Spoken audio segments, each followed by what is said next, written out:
Buvez ceci, mon voisin. Vous m'en direz des nouvelles.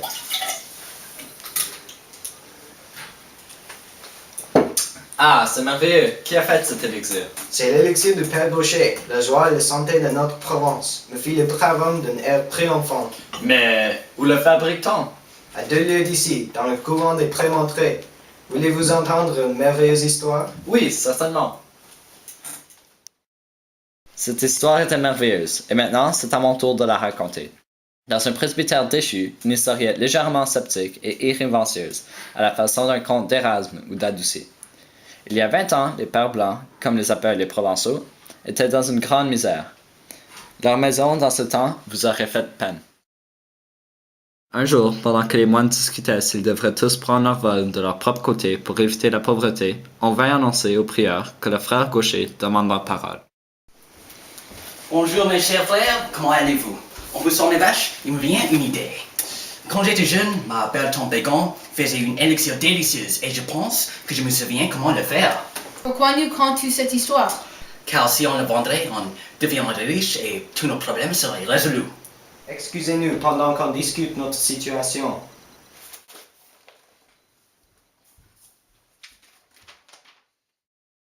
Tous les prieurs étaient étonnés, car ce jeune homme, qui peut à peine réciter son paternoster, avait une idée géniale. Pouvons-nous le croire? La vieille tante Bégon était folle. En plus, elle est comme un dark plum. Il a peut-être un plan diabolique pour tout nous empoisonner. Mais c'est notre seul choix. Quoi d'autre pouvons-nous faire?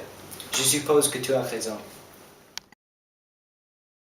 Les frères se mirent à aider le frère Gaucher, mais ils devaient rendre une petite visite à la vieille tante Bégon.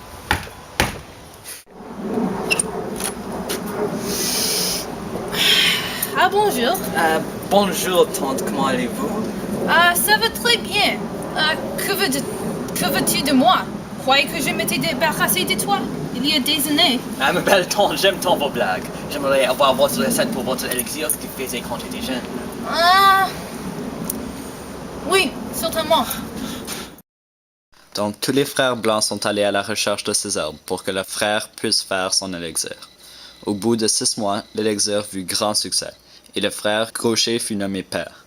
Les Provençaux disaient que c'était une petite tache de terre brune sur une étiquette d'argent.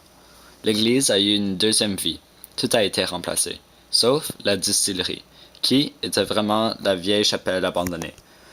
On le voyait à la journée longue, penché au-dessus de son fourneau, en train de faire cette fameuse liqueur verte. Il était entouré de cristaux bizarres qui l'encombraient. En rentrant au monastère pour la fête du soir, tous les frères se disaient « Chut, il connaît des secrets ». Et, tous les soirs, il disait. Maintenant, on va lire de la page... En Paris, il y a un père blanc, patatin, pataton, d'arbet, tarabon. Emportez-le, il est possédé! Le père ne voulait rien savoir, et 2 moines devaient le traîner pour le sortir. Le prochain jour, le curé Gralson est allé le voir.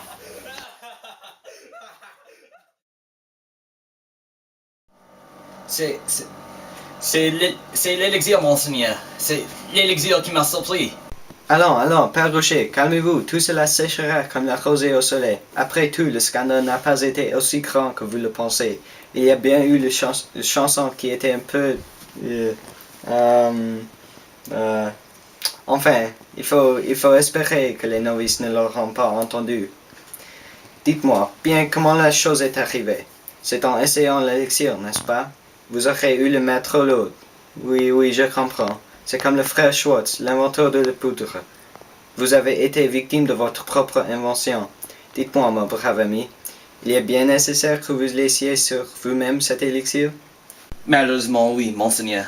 L'éprouvette me donne bien la force et le degré de l'alcool, mais pour le finir est velouté. Je ne fis qu'à ma langue. Ah, très bien. Mais écoutez encore un peu que je vous dise.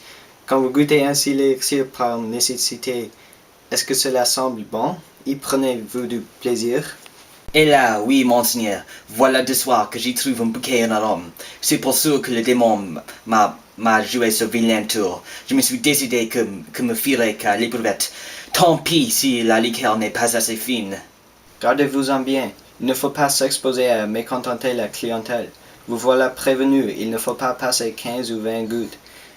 le diable sera bien fin s'il vous attrape plus de 20 gouttes. D'ailleurs, je vous dispense de venir à l'église. Vous direz l'office du soir dans la distillerie. Le pauvre père eut bien compté ses gouttes. Le démon le tenait et ne le lâcha plus. Le jour, tout allait bien. Le père était assez calme. Il préparait ses réchauds, ses alambics, triait ses herbes. Mais le soir, quand le simple était infusé et que l'élixir tiédissait, le martyre du pauvre homme commençait. 17, 18, 19, et puis 20. Là, il les avalait sans plaisir. C'est le 21e qui lui faisait envie. Il a tout essayé, mais rien ne pouvait contre le démon de l'élixir, et tous les soirs, à la même heure, la possession recommençait. À ce temps, ils exportaient partout, à Nîmes, Avignon et même Marseille.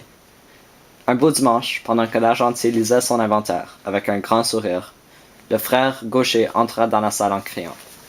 C'est fini, j'en fais plus. Ramenez-moi vache. Qu'est-ce qu'il y a donc, Père Gaucher? Qu'est-ce qu'il y a? Il y a que je me prépare une belle éternité de flammes et de coups de fourche. Mais je vous avais dit de compter vos gouttes. Ne me faites pas rire, monseigneur. Je les compte par gobelet maintenant.